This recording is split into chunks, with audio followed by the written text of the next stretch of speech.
புதிய கல்விக் கொள்கையை தமிழ்நாடு அரசு ஏத்துக்கிட்டா மட்டும்தான் இந்த 2152 கோடியை நாங்க விடுவிப்போம் அப்படின்னு பகிரங்கமா மிரட்டலே கொடுத்திருக்கு ஒன்றிய அரசு. ராப்பகலா பாடுபட்டு நம்ம கையில காசை போட்டு மாசமான ஜிஎஸ்டி நம்ம கட்டுறமே, அதுக்கான இழப்பீடு தொகையை திருப்பி கொடுங்கன்னு கேட்டா அதை அற்ப சிந்தனைன்னு ஒரு சொல்றாரு. அப்படின்னா அவர் எப்படி அந்த பதவியில இன்னும் நீடிச்சிட்டு இருக்காருங்கிறதே புரியல. பாஜகவினுடைய அண்ணாமலை இதை எதிர்த்து கேள்வி கேட்கல, தமிழிசை சவுந்தரராஜன் இதை எதிர்த்து கேள்வி கேட்கல. இந்த தமிழ் நாட்டிலேயே இருந்துகிட்டு தமிழ் மக்களுடைய வரி பணத்துல வாழ்ந்துகிட்டு தமிழர்களுக்கு எதிராகவே ஒருத்தன் பேசிட்டு இருக்காங்களே, இவங்களை எல்லாம் பார்த்து நம்ம எப்படி தமிழரா ஏத்துக்க முடியும்? தமிழ்நாடு அரசு ஒரு விஷயத்தை மடைமாற்றதான் நினைக்கிறோம். என்ன அப்படின்னா, உயர்கல்வித்துறை அமைச்சரா இருந்த பொன்முடி அவர்கள் ஒரு கருத்தை சொல்லியிருக்கிறாரு. புதிய கல்விக் கொள்கையில இருக்கக்கூடிய எல்லாத்தையும் நம்ம ஏன் எதிர்க்கணும், சில நல்ல விஷயங்களை எடுத்துக்கலாமே அப்படின்னு ஒரு கேள்வி கேட்டிருக்காரு. சாக்கடையில எப்படி நல்ல தண்ணி எடுத்து நம்ம குடிக்க முடியாதோ அதே மாதிரியான மோசமான விஷயம் தான் அமைச்சருடைய இந்த கருத்தும். இன்னைக்கு அதே குலக்கல்வி திட்டத்தை கிட்டத்தட்ட 70 ஆண்டுகள் கழிச்சு புதிய கல்விக் கொள்கை அப்படின்னு கொண்டு வந்தா, அன்னைக்கு பெரியார் செஞ்ச வேலையை விட இன்னைக்கு நாம 100 மடங்கு வேலை செய்ய வேண்டிய தேவை இருக்குங்கிறத நம்ம புரிஞ்சுக்கணும். 100 வருஷமா தாங்க நம்ம படிச்சுக்கிட்டு இருக்கோம். நம்ம குழந்தைகள் இப்பதாங்க முதல் தலைமுறை பட்டதாரி தான் நம்ம வீட்டுல எல்லா குழந்தைகளும் இருக்கிறோம். நான் எல்லாம் இந்த பேசிக்கிட்டு இருக்கிறேன், நான் முதல் தலைமுறை பட்டதாரி. இன்னைக்கு நாம இந்த புதிய கல்விக் கொள்கையை எதிர்த்தாக வேண்டிய சூழல்ல இருக்கிறோம். ரோட்ல போற யாரோ ஒருத்தன் நம்ம சட்டப்பையிலேருந்து காசு எடுத்து இன்னொருத்தனுக்கு கொடுத்தா நம்ம பார்த்துட்டு சும்மா இருப்போமா? அந்த மாதிரி தான் ஒன்றிய பாஜக அரசு என்ன பண்ணியிருக்கு அப்படின்னா, தமிழ்நாட்டுக்கு வர வேண்டிய 2152 கோடியை குஜராத்துக்கும் உத்தரப்பிரதேசத்துக்கும் எடுத்து கொடுத்துருக்கு.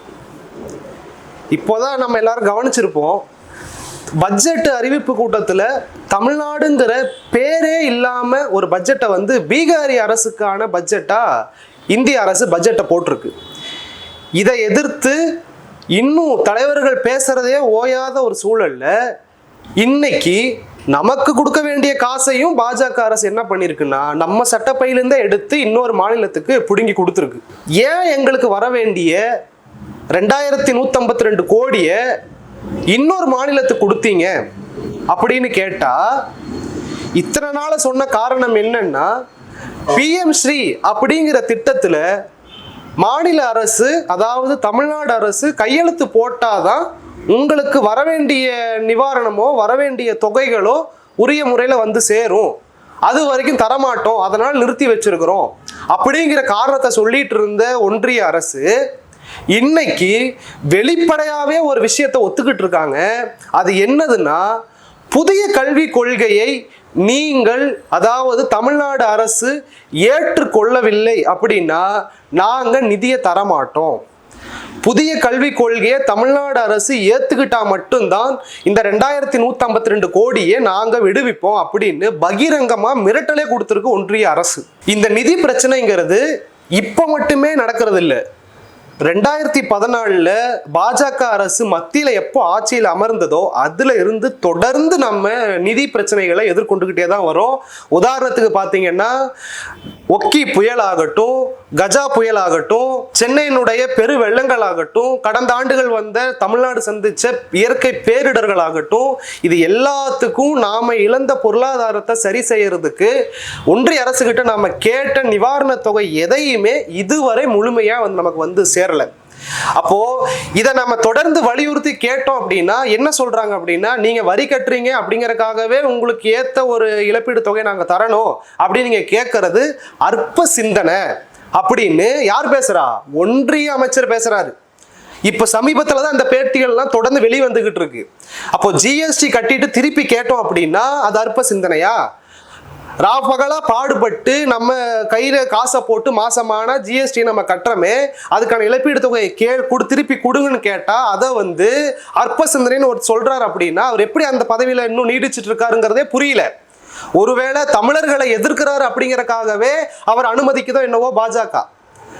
இந்த மாதிரியான தொடர் தமிழர் விரோத போக்க சீமானால் யாரெல்லாம் தமிழர்கள்னு சொல்லப்படுறாரோ அப்படிப்பட்ட பாஜகவினுடைய அண்ணாமலை இதை எதிர்த்து கேள்வி கேட்கல, தமிழிசை சவுந்தரராஜன் இதை எதிர்த்து கேள்வி கேட்கல, வானதி சீனிவாசன் அவர்கள் இதை எதிர்த்து கேள்வி கேட்கல. சீமானால் புகழப்படக்கூடிய பேரறிஞரான எச் ராஜாவும் இதை எதிர்த்து கேள்வி கேட்கல. மாறா இவங்கெல்லாம் என்ன பண்றாங்கன்னா, அரசு பாஜக அரசு என்ன சொல்லுதோ அப்படியே அந்த தமிழர் விரோத போக்க நமக்கு எதிராக பேசுறாங்க. இந்த தமிழ் நாட்டிலேயே இருந்துகிட்டு தமிழ் மக்களுடைய வரி பணத்துல வாழ்ந்துகிட்டு தமிழர்களுக்கு எதிராகவே ஒருத்தன் பேசிக்கிட்டு இருக்கிறாங்களே, இவங்களையெல்லாம் பார்த்து நம்ம எப்படி தமிழரா ஏத்துக்க முடியும்? ஒருத்தன் தமிழ் பேசுறனாலேயே அவரை தமிழை நம்ம ஏற்க முடியாது. தமிழர்களுக்கும் தமிழ் மொழிக்கும் தமிழ் நாட்டுக்கும் யாரு உணர்வு பூர்வமா அவர்களுடைய வேலை திட்டத்தை சொல்றாங்களோ அவங்களத்தான் நம்ம ஏத்துக்க முடியும். சரி, இப்போ இந்த நிதியெல்லாம் ஏன் தரல? எங்களுக்கு வர வேண்டிய 2152 கோடியை ஏன் இன்னும் விடுவிக்கலைங்கிறத தொடர்ந்து பள்ளி கல்வித்துறை அமைச்சர் தொடர்ந்து வலியுறுத்தி பிரஸ் மீட்லாம் கொடுக்குறாரு. மக்கள் மட்டத்தில் கொண்டு வந்து விஷயத்தை வச்சுட்டாரு. முதல்வர் ஸ்டாலினும் கடிதம் எழுதுறாரு, நேரில் போய் சந்திச்சு மோடியை பார்த்தும் இதுக்கான விளக்கங்கள் கேட்கிறாரு. இத்தனை நாளா ஒரு நொண்டி சாக்கு சொல்லிட்டு இருந்தாங்க. அது என்னன்னா, பிஎம்சி திட்டத்துல தமிழ்நாடு அரசு கையெழுத்து போடாம இருக்கீங்க, நீங்க எப்போ கையெழுத்து போடுவீங்களோ நாங்க அப்போ இந்த பணத்தை நிவாரண தொகையை நாங்க உங்களுக்கு விடுவிக்கிறோம் அப்படின்னு சொல்லிட்டு இருந்தாங்க. இப்போ சமீப காலத்துல என்ன ஆகி போச்சுன்னா, ரொம்ப வெளிப்படையாவே ஒரு விஷயத்த ஒத்துக்கிட்டாங்க. அது என்னன்னா, புதிய கல்விக் கொள்கையை தமிழ்நாடு அரசு ஏத்துக்காதனாலதான் நாங்க இந்த நிதியை நிறுத்தி வச்சிருக்கிறோம் அப்படின்னு ஒன்றிய பள்ளி கல்வித்துறை அமைச்சரே இதை தெளிவுபடுத்திட்டார். இதற்கு மேலேயும் நம்ம எப்படி அமைதியா இருக்க முடியும்? புதிய கல்விக் கொள்கையை தமிழ்நாடு அரசு ஏத்துக்காதனாலதான் தமிழ்நாடு அரசுக்கு வர வேண்டிய 2152 கோடியையும் குஜராத்துக்கும் உத்தரப்பிரதேசுக்கும் நாங்கள் எடுத்து கொடுத்துட்டோங்கிறத வெளிப்படையாவே அறிவிச்சிருக்கிறாங்க. அது போக புதிய கல்விக் கொள்கை ஏத்துக்காத வரைக்கும் அரசுகிட்ட இருந்து, ஒன்றிய அரசுகிட்ட இருந்து எந்த நிதியும் நாங்கள் விடுவிக்க மாட்டோங்கிறத பகிரங்கமா மிரட்டல் கொடுத்துருக்காங்க. தமிழ்நாடு அரசு ஏன் புதிய கல்விக் கொள்கையை ஏத்துக்க மாட்டேங்கிறாங்க? இது இப்ப நடக்கிற பிரச்சனை கிடையாது. கொஞ்சம் நம்ம பின்னாடி நோக்கி போனோம் அப்படின்னா 1950லயே தொடங்கப்பட்ட பிரச்சனை இது. அப்போ ராஜாஜி முதல்வரா இருந்தாரு. அந்த சமயத்துல குலக்கல்வியை எப்பேர் பாடுபட்டாவது கொண்டு வர முடியும், கொண்டு வந்துடணுங்கிற அடிப்படையில ஆரம்ப கல்வி திட்டம் அப்படின்னு ஒரு பேரை கொடுத்து பாதி நேரம் பள்ளிக்கூடம் பாதி நேரம் பெற்றோர்களுடைய தொழில் அப்படின்னு ஒரு திட்டத்தை நடைமுறைப்படுத்தி ஆகணும்னு சொல்லிட்டு ராஜாஜி கொண்டு வராரு. அந்த திட்டத்தின்படி 3 மணி நேரம் ஸ்கூலுக்கு வந்தா போதும், மீதி 3 மணி நேரம் அவங்க அந்தந்த குழந்தைங்களுடைய பெற்றோர்கள் என்ன தொழில இருக்கிறாங்களோ அந்த தொழிலை போய் கத்துக்கணும். ஒருவேளை அப்படி எந்த தொழிலையும் அவர்கள் பெற்றோர்கள் பண்ணல அப்படின்னா வேற ஒரு பெற்றோர்கள் தொழில போய் அந்த குழந்தை கத்துக்கணும். இதனால என்ன பண்ணணும் அப்படின்னா, மாநில அரசு கல்வியை கிராமப்புற மாணவங்களுக்கு நம்ம கொடுக்கறதுல இருந்து எஸ்கேப் ஆயிரலாங்கிற அடிப்படையும் தாண்டி இது முழுக்க சூத்திரனுக்கு எதை கொடுத்தாலும் கல்வியை கொடுக்காத அப்படிங்கிற மனு தர்ம சாஸ்திரத்தை கடைபிடிச்சாகணும் அப்படிங்கிற சாதி ஆதிக்க வெறி தான் இந்த ஒரு திட்டத்தை ராஜாஜி கொண்டு வந்தாரு. ஆனா இதை பார்த்த தமிழர்கள் எப்படி சும்மா பொறுத்துக்க முடியும்? நம்மள ஒருத்தர் சூத்திரன் சொன்னாலே ஆத்திரம் கொண்டு அடி அப்படின்னு சொன்னவர் தந்தை பெரியார்.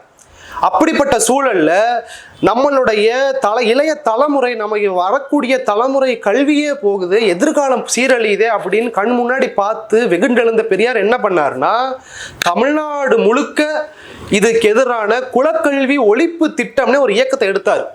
அந்த இயக்கத்தை முன்னெடுத்து தொடர்ந்து தமிழ்நாட்டுடைய எல்லா இடுக்குலையும் எல்லா இடங்கள்லையும் ராஜாஜியை அம்பலப்படுத்தி இந்த குலக்கல்வி திட்டம் என்னங்கிறத மக்கள்கிட்ட எடுத்து சொல்லி மக்களை அரசியல்படுத்தி இதனால ஏற்பட்ட நெருக்கடியில ராஜாஜி அந்த பதவி விட்டு ஓடினதே தமிழர்களுடைய வரலாறு.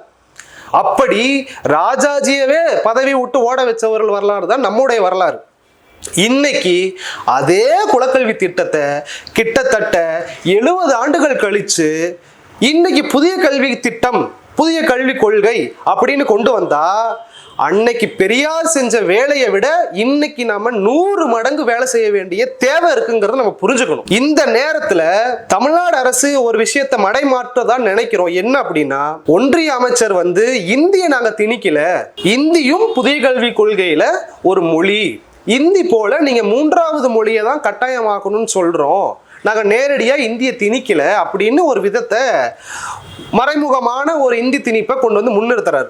அப்படி இருக்க சூழல்ல தமிழ்நாடு அரசும் என்ன பண்ணுது, திமுக அரசுமாகட்டும் எல்லா அமைச்சர்களாகட்டும் விவாத பொருளை ஆக்குனதே என்ன அப்படின்னா, இந்தி திணிப்பை நாங்க எதிர்ப்போம், இந்தி திணிப்பை தமிழ்நாடு ஏத்துக்காது, தமிழ்நாட்டுக்கு இருமொழி கொள்கை தான், மும்மொழி கொள்கை கிடையாதுங்கிற விவாதத்தினுடைய மைய புள்ளிய மாத்திட்டாங்களோ அப்படிங்கிற ஒரு யோசனை வருது, ஒரு சந்தேகம் எழுது. ஏன்னா புதிய கல்வி கொள்கையில இந்தி திணிப்புங்கிறது ஒரு பகுதி. மொழிக்காக உயிரை விட்ட தமிழர்களுடைய வரலாறு, இந்தி திணிப்பு எந்த வகையில வந்தாலும் அது வெறும் மொழி திணிப்பு மட்டும் கிடையாது, பண்பாட்டு திணிப்பு. அதை எதிர்த்தாகணும்னு பெரியார் சொன்ன வழியை தொடர்ந்து எல்லா தமிழர்களுக்கும் நன்கு அறிவோம்.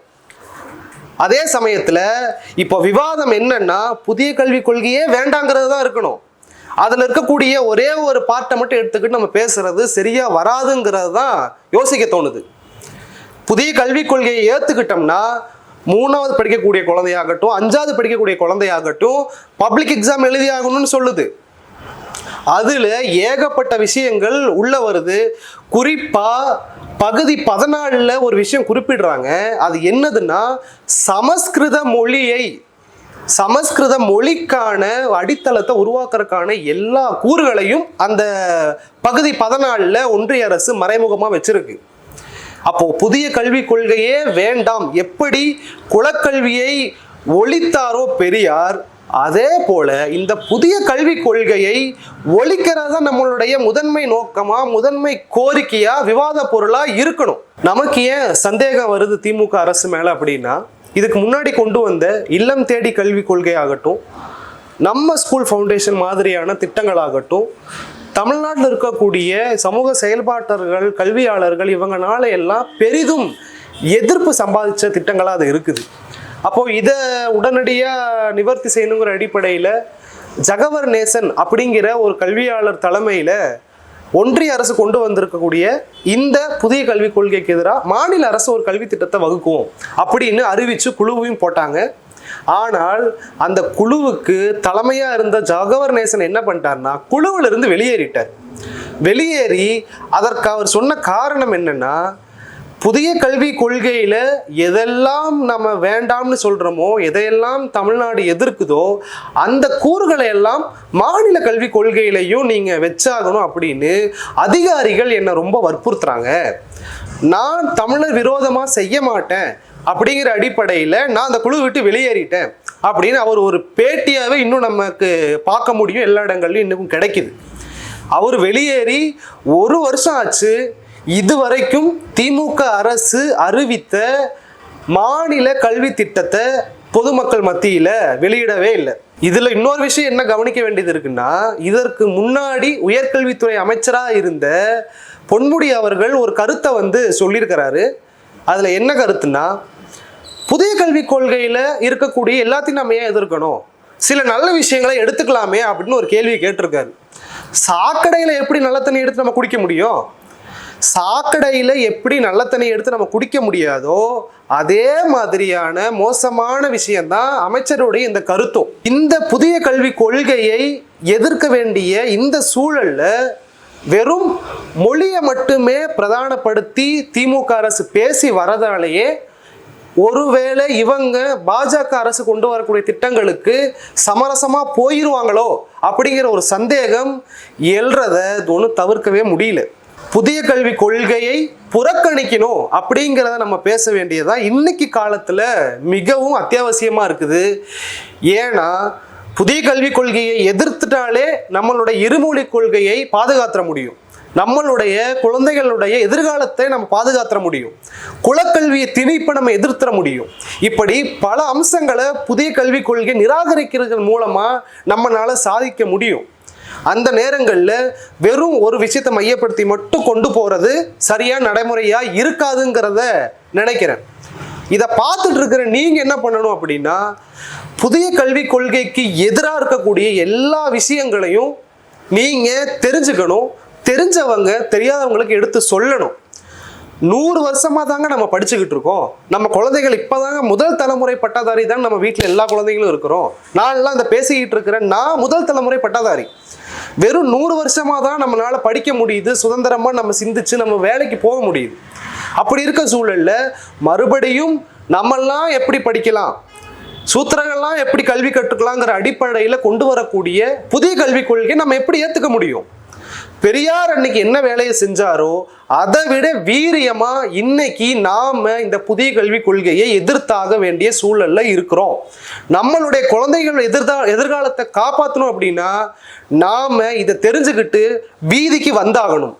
வீதிக்கு வந்தாதான் இதற்கான தீர்வு கிடைக்கும். எப்படி ஜல்லிக்கட்டு திருத்தமே பண்ண முடியாதுன்னு பாஜக அரசு சொல்லியோ, நம்ம எல்லாரும் வீதிக்கு வந்து பாஜக அரசவே நம்ம காலடியில் விழுக வச்சோமோ, அதே போல கல்விக்காக நாம இந்த போராட்டத்தை முன்னெடுத்து எந்த பாஜக அரசு நம்மளெல்லாம் பார்த்து அற்ப சிந்தனை கொண்டவர்கள் நீங்கெல்லாம் எப்படி கேள்வி கேட்கலாம் நம்மளை பார்த்து கேட்டுச்சோ, அந்த பாஜக அரசை நம்ம அடிப்பணிய வைக்க வேண்டிய தேவை நமக்கு இருக்குது. இதை அனைவரும் புரிஞ்சுக்கிட்டு இதுக்கான வேலையை நம்ம முன்னெடுப்போம்.